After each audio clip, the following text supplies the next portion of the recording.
హృదయగానం serial 7వ భాగం. రచన ఎద్దనపూడి సులోచనారాణి గారు. ఆ రోజు కాలేజీ ఇనాగరల్ ఫంక్షన్ జరుగుతోంది. రిసెప్షన్ కమిటీలో రంగమణి ఉంది. డిసిప్లిన్ కమిటీలో భ్రమరాంబ నియమించబడ్డారు. ఎట్ హోమ్ కమిటీ మెంబర్గా ఉండటానికి మృదుల అంగీకరించింది. విశాలమైన హాల్లో అతిథులందరికీ టీ పార్టీ ఏర్పాటు చేశారు. మృదుల, రమేష్, విస్సు, జయశ్రీ, శాంతల సాయంతో అక్కడంతా చాలా అందంగా అలంకరించారు. టేబుల్స్ వేసి వాటి మీద తెల్లటి గుడ్డలు పరిచారు. వాటికి అక్కడక్కడ కానికల్ ఫ్లాస్క్ తెచ్చి వాటిని ఒక దాంట్లో కాపర్ సల్ఫేట్ క్రిస్టల్స్ వేసి నీలం రంగుగాను, మరొక దానిలో ఫెర్రస్ సాల్ట్స్ వేసి ఆరెంజ్ గాను, సెఫ్రాన్ వేసి ఎర్రగాను, రంగురంగు నీళ్లు ఉన్నట్టుగా చేసి వాటిల్లో పూల గుత్తులు టేబుల్ మీద అరేంజ్ చేశారు. పైన రంగు కాగితాల తోరణాలు, బెలూన్ల గుత్తులు కట్టారు. గాజు పళ్ళెల్లో నారింజ తొనలు ప్లేట్ చుట్టూ మూడేసి వరుసలుగా వాటి తర్వాత యాపిల్ ముక్కలు, వాటి మధ్య గోపురంలాగా ద్రాక్ష పళ్ళు పెట్టారు. బిస్కెట్స్, కేకులు దొంతరలుగా పేర్చారు. కుర్చీలు సర్దారు. ఆ హాల్లో అడుగు పెట్టగానే అతిథులకి ఎంతో శ్రద్ధతో తయారు చేసిన ఈ ఏర్పాట్లకి, ఆ వాతావరణానికి ముగ్ధులవక తప్పదు. రమేష్ హడావిడిగా అటు ఇటు తిరుగుతూ ఆ ఫంక్షన్ అంతా అతను ఒక్కడి భుజాల మీదే ఉన్నంత హడావిడిగా పరుగులు తీస్తూ పనులు చేస్తూ మృదులకు కూడా సాయం చేస్తూ ఉన్నాడు. విసుకి ఈ చాకిరీ అంతా చేయటం అంటే విసుగు. కానీ రమేష్ కోసం తప్పనిసరిగా ఈ పనులు చేయాల్సి వచ్చింది. చేస్తున్నట్టు నటిస్తూ ఏదైనా తెమ్మంటే గంటకు తెస్తూ తనకు రమేష్ చెప్పిన పనులు సీనుకో, రంగాకు పురమాయిస్తూ కాలం గడుపుతున్నాడు. మంజుల కళ్ళకి కాటుక తీర్చిదిద్ది జడని అందంగా మడిచికట్టి ఎంతో ఆడంబరంగా ముస్తాబై సరిగ్గా టైంకి బ్యాగు ఊపుకుంటూ వయ్యారంగా నడుస్తూ వచ్చింది. రమేష్ మంజులను గుర్తించే స్థితిలో లేనేడు. మంజుల వచ్చేసరికి అక్కడ ఒక పెద్ద దృశ్యం కనిపించింది. టేబుల్ మీద ప్లేట్ దగ్గర చెంచాలు సర్దుతున్న మృదుల చేతిలో చెంచా ఒకటి జారి కింద పడింది. మృదుల వంగి దాన్ని తీసుకుని లేకపోతుంటే టేబుల్ అంచు టక్కున నుదుటి మీద కొట్టుకుంది. అబ్బా అంటూ మృదుల తల పట్టుకుంది. కేకులు సర్దుతున్న రమేష్ ఒక్కసారిగా వాటిని పడేసినట్టుగా వదిలేసి గబాలనొచ్చి మృదుల తలని 2 చేతులతో పట్టుకున్నాడు. దెబ్బ బాగా తగిలిందా? లేదు అన్నదే గాని అప్పటికే ఆ దెబ్బకి మృదుల కళ్ళల్లో గిర్రను నీళ్లు తిరుగుతున్నాయి. బాప్రే, రక్తం వస్తోంది. రమేష్ వెంటనే పక్కకు తిరిగి శ్రీను, విస్సు అంటూ అరిచాడు. శ్రీను పరిగెత్తుకొచ్చాడు. అప్పటికే శాంత, జయశ్రీ కూడా చేస్తున్న పని వదిలేసి వచ్చారు. ఇక్కడ ఎక్కడైనా పౌడర్ ఉంటుందేమో చూడండి. దూరంగా అప్పుడే వయ్యారంగా వస్తున్న మంజుల కనిపించింది. రమేష్ మృదులను వదిలి గబాలన పరిగెత్తి మంజుల చేతిలో బ్యాగు లాక్కొని దాని జిప్పు సర్రం లాగి అందులో ఉన్న పౌడర్ చేతిలో వంపుకొని బ్యాగును మంజుల మీద పారేసి అది తీసుకుని పరిగెత్తుకొచ్చాడు. మృదుల అప్పటికే లేచి అక్కడున్న కుర్చీలో కూర్చుంది. రమేష్ దగ్గరకు వచ్చాడు. పర్వాలేదులే రమేష్, అదే తగ్గుతుంది అంది. రమేష్ మృదుల మాటలు వినే స్థితిలో లేడు. మృదుల నుదుట ఎర్రని రక్తం చూసేసరికి అతని గుండెలు వణుకుతూ ఉన్నాయి. ఉండండి మేడం, రక్తం వస్తోంది అంటూ మృదుల వారిస్తున్నా వినకుండా, లక్ష్య పెట్టకుండా పౌడర్ గాయం మీద అద్దాడు. జేబు నుంచి రుమాలు తీసి దాన్ని పళ్ళ మధ్య నొక్కి పట్టి సర్రన చింపి దాన్ని తీసుకుని మృదుల వేలు కట్టేశాడు. మృదుల వద్దని కదలబోతూ ఉంటే 2 చేతులతో మృదుల తలను ఆనించుకుని గట్టిగా కదలకుండా బంధించాడు. ఒక్క నిమిషం మృదులకి ఏం చెప్పాలో తెలియకుండా నోట మాటలు అనట్టుంది. ఏమైంది, ఏమిటా హడావిడి? అంతలో అక్కడికి వచ్చి ఆనంద్ అడిగాడు. మృదుల మేడంకి తలకు కాస్త దెబ్బ తగిలితే రమేష్ భూమి ఆకాశం తలకిందులయ్యేంత హడావిడి చేస్తున్నాడు అని ఏటో చూస్తూ చెప్పి విస్సు క్రీకంటన మంజుల కేసు చూశాడు. క్షణం క్రితం హై హీల్స్ టకటకలాడించుకుంటూ వయ్యారం ఉలకిపోసాగి అక్కడికొచ్చిన మంజుల ముఖం ఈ దృశ్యం చూడగానే నల్లగా మాడిపోయింది. ఈ మధ్య రమేష్కి బాగా పిచ్చి పట్టింది. విస్సు పక్కకొచ్చి నిలబడుతూ అంది.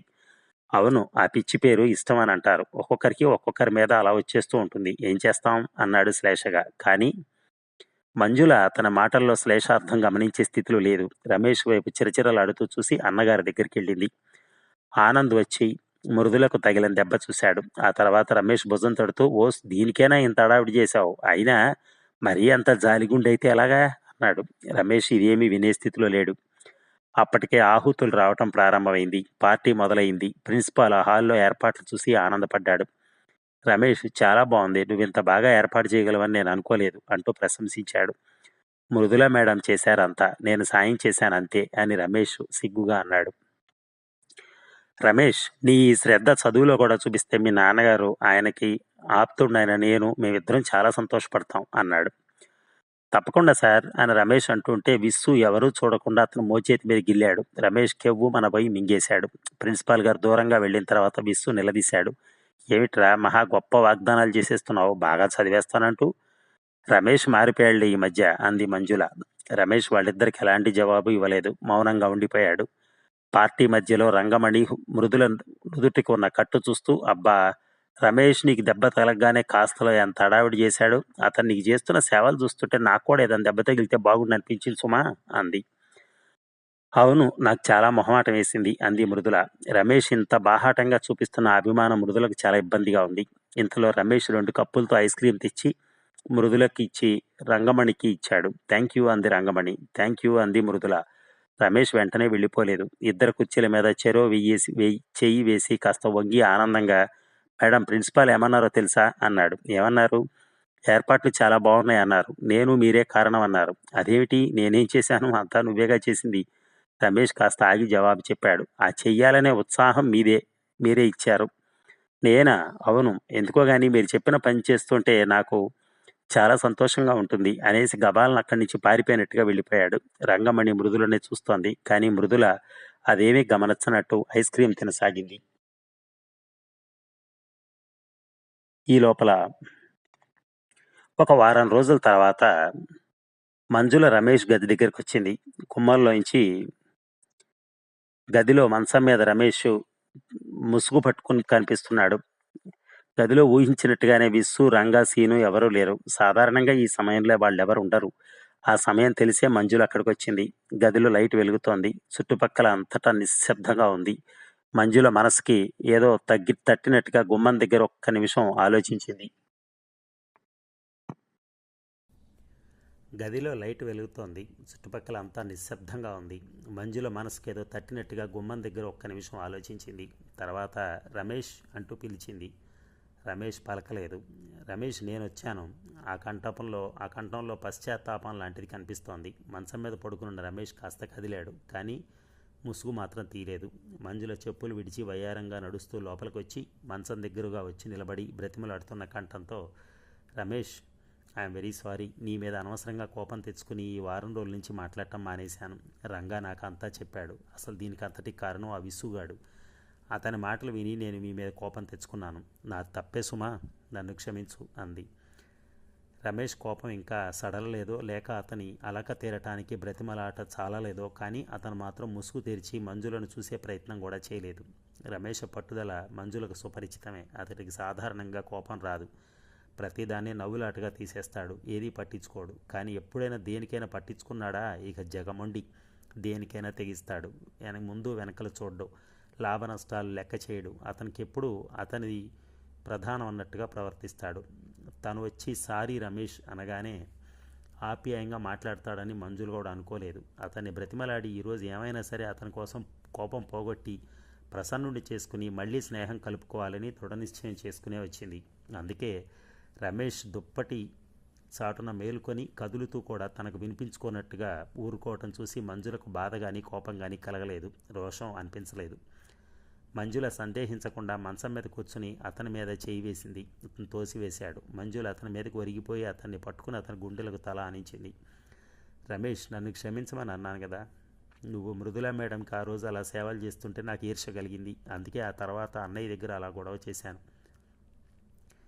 నిన్ను తిట్టాను. నీకు తెలుసుగా, నా కోపం వస్తే నోరు ఆగదు. మృదుల మేడంని నేను తిట్టిన మాట నిజమే. కానీ అది ఎందుకో ఆలోచించు. నాకు నువ్వంటే ఇష్టం. ఆవిడ రాకముందు మనిద్దరం ఎంతో సంతోషంగా ఉన్నాం. నీ పక్కన విస్సు, రంగా కూడా ఎక్కువగా గడిపితే నేను భరించలేను. ఆ విస్సు ఉన్నాడే, వాడు ఒట్టి దొంగ వెధవ. వాడు నీ పక్కన లేకపోతే అందరూ నిన్ను గౌరవంగా చూస్తారు. నేను ఆ మాట ఎంత చెప్పినా నువ్వు వినవు. నాతో ఆ దొంగ రాసుకెళ్ళి ఏం చెప్పాడో తెలుసా? నువ్వు మృదుల మేడం ప్రేమిస్తున్నావట. మీ నాన్నకి చెప్పి పెళ్లి చేసుకుంటానని అంటున్నావట. వాడు అలా చెప్పేసరికి నాకు తిక్కరేగి నేను ఏదేదో అనేశాను.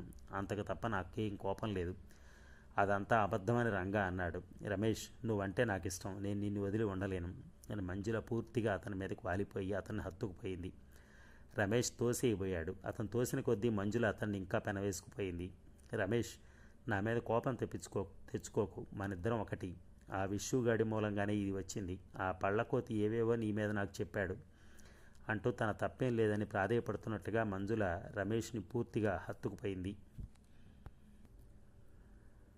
రమేష్ రమేష్ అంటూ అతని ముసుగు బలవంతంగా లాగి అతని మొహం మీద ముద్దులతో ముంచెత్తింది. తల మీద నుంచి దుప్పటి వరకు లాగేశాడు. ఎర్రగా నున్నటి బొగ్గలతో కాకుండా ఎత్తుపళ్లతో గుంటగా ఉన్న మొహం కనిపించింది. అతని ముద్దులతో ముంచెత్తుతున్న మంజుల మొహం చూడగానే ఒక్కసారిగా కెవ్వుమని అరిచింది. ముసుగులో ఉన్నది రమేష్ కాదు, విస్సు. ఇంతసేపు ముసుగులో ఉండి మంజుల ఆవేదన, క్షమార్పణలు అన్నీ విన్నది రమేష్ కానే కాదు. మంజుల ఎవరినైతే పళ్ళకోతి దొంగ వెధవ అని తిడుతుందో స్వయంగా విష్ణునే. మంజుల ఒక్కసారిగా నమ్మలేనట్టుగా చూసి కళ్ళు పత్తికాయల్లా చేసి చూసింది. గబాలన లేవబోయింది, కానీ వీలు కాలేదు. అప్పటికే బిస్సు చేతులు మంజుల శరీరాన్ని తాచుపాముల్లా చుట్టేశాయి. అతని కళ్ళల్లో అవమానం, కసి, ఉద్రేకం పొంగులెత్తి ప్రవహిస్తోంది. నేను నీకు రమేష్ మృదుల మేడంని చేసుకుంటానని చెప్పానా? ఎంత అబద్ధం, ఎంతగా తెగించావు! యూ రాస్కెల్ చీట్ అని మంజుల చేతులు ఎత్తి అతని మొహం మీద ఎడాపెడా బాధింది. బిస్సు మొహం తప్పించుకుని చేయి ఎత్తి మంజుల మొహం మీద ఈడ్చుకొట్టాడు. ఆ దెబ్బ కళ్ళు గిర్రం తిరిగాయి. నిశ్చేష్టులై చూడసాగింది. ఇవన్నీ రమేష్ నిజమేనని నమ్మేవాడు కదా! ఇంత అబద్ధాల కోరు అన్నమాట. నీ అసలు స్వరూపం ఇదన్నమాట. ఇంతలో మంజుల ఒక్కసారిగా అతని జబ్బ మీద కొరికింది. కెవ్వుమని అన్నాడు అతను. అతను చేతి పట్టు కాస్త సడలేసరికి గబాలన మంచం మేంచి ఊరికి గుమ్మం వైపు పరిగెత్తింది. కానీ మరుక్షణం విస్సు ఉత్తుంగ తరంగంలా మంజుల వెంటే వచ్చి పట్టుకుని ఆపేశాడు. గుమ్మల నుంచి పారిపోబోతున్న మంజుల భుజం పట్టి లాగి ఆపేసి తలుపులు రెండూ వేసి గడియ పెట్టేశాడు. మంజుల విస్సు తలుపులు బంధించకుండా ఉండటానికి విశ్వ ప్రయత్నం చేసింది, కానీ ఫలించలేదు. విస్సు మంజులను పట్టుకున్నాడు. ఆ క్షణంలో కోరికలతో కసితో రెచ్చిపోయిన అతను తోకతెక్కిన తాచులా ఉన్నాడు. మంజుల అతని చేతిని విడిపించుకోలేకపోయింది. విశ్వ మంజులను పెడరెక్కలు లాగి కట్టుకుని మంచం దగ్గరికి తీసుకొచ్చాడు. చంపేస్తాను నిన్ను, అతను బలవంతంగా ఆక్రమించుకుంటుంటే అరిచింది మంజుల. చంపేయి అని వగరుస్తూ నవ్వాడు. మంజుల హఠాత్తుగా చేతులు జోడించి ప్రార్థించింది. వదిలేయి నన్ను.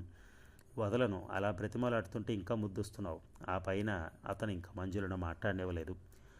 అంతక్రితం దుప్పటి చాటున ఉన్నది రమేష్ అనుకుని తన శరీరంతో తాకి అతన్ని రెచ్చగొట్టిన మంజుల తను రగిల్చిన మంటకు తానే సమిదగా మారిపోయింది. దాదాపు గంట తర్వాత మంచం మీద మూలగా మంజుల మోకాళ్ల మీద తలవం దించుకొని ఏడుస్తోంది. అప్పుడు ఆ ముఖంలో దర్పం, అతిశయం లేవు. నీళ్లు కారిపోయిన నీరసత్వం ఉంది. విస్సు కిటికీ దగ్గర నిలబడి సిగరెట్ తాగుతున్నాడు. అతను మధ్య మధ్యలో క్రీగంటను ఏడుస్తున్న మంజుల కేసి చూస్తున్నాడు. ఆ కళ్ళు నిషాగా ఉన్నాయి, కానీ వాటిల్లో కసి మాత్రం ఇంకా పోలేదు. మంజుల ఎందుకు ఏడుస్తుందో అతనికి తెలుసు. ఇదే తన స్థానంలో రమేష్ ఉంటే పరవశించిపోయి ఉండేది. అతని మెడను పట్టుకుని వేళ్లాడేది. ప్రేమ సంభాషణలు పలుకుతూ ఉండేది. మంజులకు తనంటే ఎంత అసహ్యం ఉందో విస్సుకి చూచాయిగా తెలుసు. కానీ ఇంత క్రితం రమేష్ అనుకుని దుప్పటి చాటున ఉన్న తనతో ఆ పళ్ళకోతి దొంగ వెధవ అన్న తిట్లు అతనికి షాకింగ్గా అనిపించాయి. తనతో ఎంతో మంచితనం నటించే మంజులకు మనసులో ఇంత నీచమైనటువంటి తిరస్కారం ఉందని అతనికి అప్పుడే తెలిసింది. ఆ క్షణంలోనే అలా నిస్సహాయ స్థితిలో ఏడుస్తున్న మంజులను చూస్తుంటే ఆ పొగరు అణిచాననే తృప్తి కాస్త కలిగింది. అతను ఒక అడుగు వేసి మంచం దగ్గరికి వచ్చి మంజులను చూసి ఇలా అన్నాడు. నువ్వెంత ఏడ్చినా ప్రయోజనం లేదు. జరగాల్సింది జరిగిపోయింది. మన ఇద్దరికి సంబంధం ఏర్పడిపోయింది అన్నాడు. చీ అని మంజుల తలెత్తి చీత్కారం చేసింది. ఆ కళ్ళల్లో సృష్టిలో అసహ్యం, ఏవగింపంతా పోగుపోసినట్టుగా ఉన్నాయి. ఏడుస్తూ చేయి చూపిస్తూ బొంగురుపైన కంఠంతో అంది. నేను నిన్ను వదలను. అన్నయ్యతో చెప్పి చంపిస్తాను. చంపి పాత్రే ఇస్తాను. నీ ఇష్టం వచ్చినట్టు చేసుకో. నేను నీ వాణ్ణి. చేతులు జాచి ముఖం మీద కొంగాడు. మంజుల పులిని చూసిన మేకల గోడల ఇంకా వెనక్కి అంటుకుపోయి కూర్చుంటుంది. అతను మంచం మీద చేతులు ఆనించి అన్నాడు. చూడు, నీకు రమేష్ అంటే ఇష్టం, ఆ సంగతి నాకు తెలుసు. కానీ నాకు నువ్వంటే ఇష్టం, ఆ సంగతే నువ్వు తెలుసుకో. అన్నయ్య నీ కాళ్ళు విరవకపోతే చూడు అంది. నా మీదకి చెయ్యి ఎత్తితే మొదట మీ అన్నయ్య చెయ్యే విరుగుతుంది. నన్ను చంపాలని చూస్తే మీ అన్నయ్య ప్రాణం అయిపోతుంది. మీ అన్నయ్య చస్తే తర్వాత ఇక అసలు నీకు దిక్కే ఉండదు. అప్పుడు నేను నిన్ను ఏదైనా చేయగలను. నేనేం చేసినా అడిగేవాళ్ళు ఎవరు ఉండరు. ఆ క్షణంలో క్రూరంగా ఉన్న విస్సు ముఖం చూస్తుంటే మంజులకు శరీరం జలధరించింది. అతను కాల యముళ్ళ అతి వికారంగా ఉన్నాడు. ఎత్తుపళ్ళు ఇంకా భీకరంగా ఉన్నాయి. గుంటకళ్ళు ఇంకా లోతుగా కుంచుకుపోయాయి. మంజుల శరీరంలో కావాలని అనుకున్న భాగాల్ని నిస్సంకోచంగా చూస్తున్నాడు. అతను ఉద్రేకంతో ఉన్మాదిలా ఉన్నాడు. అతనిలో బిడియం లేదు, వెరపు లేదు. నీకు రమేష్ అంటే ఎందుకు ఇష్టం? అతను హఠాత్తుగా అడిగాడు. ఛీ, అతని పేరెత్తడానికి కూడా అర్హత లేదు. నువ్వు అతన్ని కాళ్ళ దగ్గరకు కుక్కవి అంది మంజుల. అతను నవ్వాడు. నిజం కుక్కనే, కానీ కుక్కకి చాలా విశ్వాసం ఉంటుంది. దొంగలను రానియదు, యజమానిని రక్షించుకుంటుంది. నేను అలాగే రమేష్ని రక్షించాననుకో.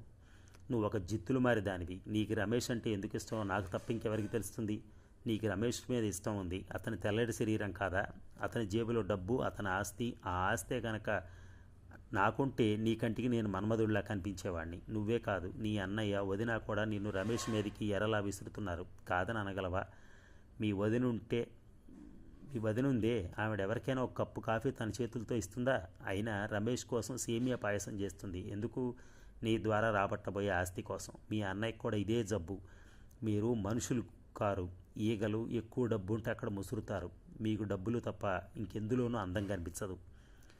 విస్సు మంజుల భుజాలు గట్టిగా పట్టుకుని కుదుపుతూ అన్నాడు. నీకు కావాల్సిన డబ్బు అంతే కదా? ఆ డబ్బు నేను చాలా సంపాదిస్తాను. అప్పుడు నన్ను పెళ్లి చేసుకుంటావా అన్నాడు. చట్ అని మంజుల అతను మూతి మీద కొట్టింది. ఒక్క నిమిషం విస్సు ఎర్రజీరలో వాడిన కళ్ళతో ఉరిమి చూస్తూ అలాగే నిలబడిపోయాడు. తర్వాత భుజాలు కుదుస్తూ అన్నాడు. పెళ్ళా నీక? అసలు పెళ్లి చేసుకునే లక్షణాలు నీకు ఎక్కడున్నాయిలే అన్నాడు తిరస్కారంగా. మంచం దిగింది. ఒంటిలో ఈషన్ మాత్రం కూడా శక్తి లేనట్టుగా చేశాడు విస్సు. తూలి పడబోయింది. పట్టుకున్నాడు. మంజుల అతన్ని విదిలించి కొట్టింది. స్పర్శ అసహ్యంగా ఉందా అని నవ్వాడు. మంజుల చీర సర్దుకుని అక్కడి నుంచి వెళ్ళిపోయింది. ఆ నడకలో ఆ గదిలో అడుగుపెట్టినప్పటి దర్పము, టీవీ లేవు. ఆ శరీరం దాన్ని కోల్పోయినట్టుగా ఉంది. విస్సు నవ్వాడు. అతనికిప్పుడు చాలా తృప్తిగా ఉంది. మంజుల వెళ్ళిపోయింది. కొద్దిసేపు అయిన తర్వాత రమేష్ వచ్చాడు. అప్పటికి విస్సు గది సర్దుతున్నాడు. రమేష్ చిందరవందరగా పడి ఉన్న సామాన్లు చూస్తూ, ఏమిట్రా, ఇక్కడ ఏమైనా గొడవ అయిందా? ఎవరైనా పోట్లాడుకున్నారా అన్నాడు. ఎక్కడా? ఇక్కడ. అవును అని తల ఊపాడు విస్సు. ఏమైందా? విస్సు క్షణం ఆగి, వయసుకు వరదొచ్చిందిరా అన్నాడు. ఏమిటి? రమేష్ మొహం చిట్లిస్తూ అడిగాడు. ఏం లేదులే. అవును కానీ నువ్వేమిటి ఇలా ఉన్నావు అన్నాడు. రమేష్ కుర్చీలో కూర్చుని కాళ్ళు పైకి పెట్టుకుని మోకాళ్ళ మీద తలదించుకున్నాడు. చెప్పు రమేష్, ఏమైంది అడిగాడు విస్సు. మృదులా మేడంకి జ్వరం వచ్చింది. అలాగా? అయ్యో పాపం. 102 డిగ్రీలు. అరేరే, డాక్టర్కి చూపించలేదట. అదే తగ్గుతుందని ఊరుకున్నారట. పోనీ మనం డాక్టర్ని తీసుకెళ్తే? నేను ఆ పని చేశాను. కానీ ఏంట్రా, ఏమైంది? మేడం నన్ను కేకలేశారు. ఇలాంటి పిచ్చి పనులు ఇంకోసారి చేయొద్దని చెప్పని చీవాట్లు వేశారు. అక్కడ రంగమణి మేడం కూడా ఉంది. జయశ్రీ అందరూ ఉన్నారు. తల పూర్తిగా మోకాళ్ళ మీదకి దించేసుకున్నాడు. ధన్యవాదాలు. తరువాయి భాగం రేపు చూద్దాం.